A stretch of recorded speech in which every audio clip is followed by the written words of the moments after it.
a sure sign my instincts were right. Nesta spared a glance at me, then raised her hand in a signal.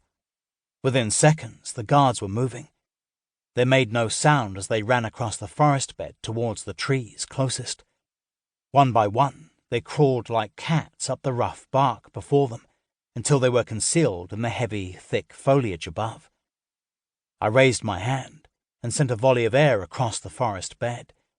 My action moved the leaves in a swirl until all footprints were covered beneath a fresh layer of debris. They left Nyah and me alone in the clearing of the forest, just as we'd planned, although I had hoped this wouldn't have been necessary. Since arriving in Candolin, the Druid's threat loomed over us. Every day there was a possibility he would attack. The rush of my blood told me this was what was coming for us. "How many?" Nyah asked, already crouched with a hand on her sword. She, like Nesta and the guards, was dressed in the silvers and whites, her wild red hair pinned from her face. The days in Candolin had changed her appearance. The excess activity every day had carved out her cheekbones and pointed her jaw. I couldn't tell. Something didn't feel right when... Nyah raised a hand, silencing me. She closed her eyes, her ginger brows knotted. I'd seen this face of concentration back on the island when she located Gallian and Hadrian during the Druid's ambush. "I don't feel anyone's emotion, but something is definitely not right." Nyah kept her eyes closed as she relayed what she felt. "He is relying on us to find it." My mind passed to Hadrian, as it did every day during our expeditions. "I know he is, and I want nothing more than to see Hadrian back to his normal, sarcastic self. But the moment I feel like you're in danger, we are getting out of here, plant or no plant," she said firmly. I looked back to one of the bodies closest to me. A cold sensation passed up my arms and down my legs, making me heavy beneath the dead's wide stare. "You're taking this protector task serious." Before I could finish, figures dressed in black shadow burst through the tree line. Without a sound, they ran forward. Nyah sprang into action. Their sudden screams lit the clearing, breaking its silence.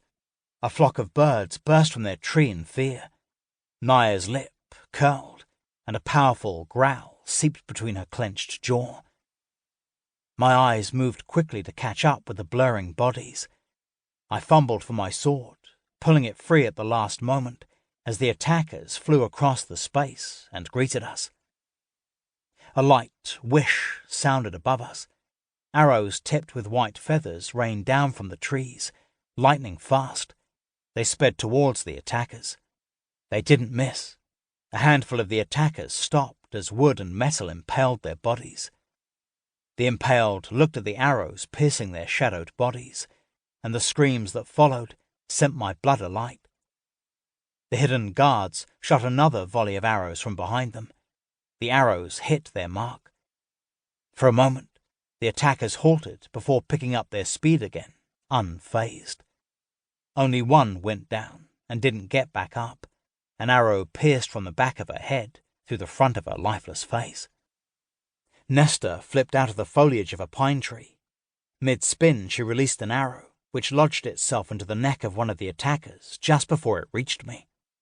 "Raise your sword!"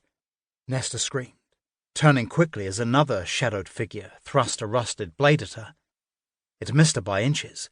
She spun and pulled a dagger free from her belt, slicing it across her attacker's arm.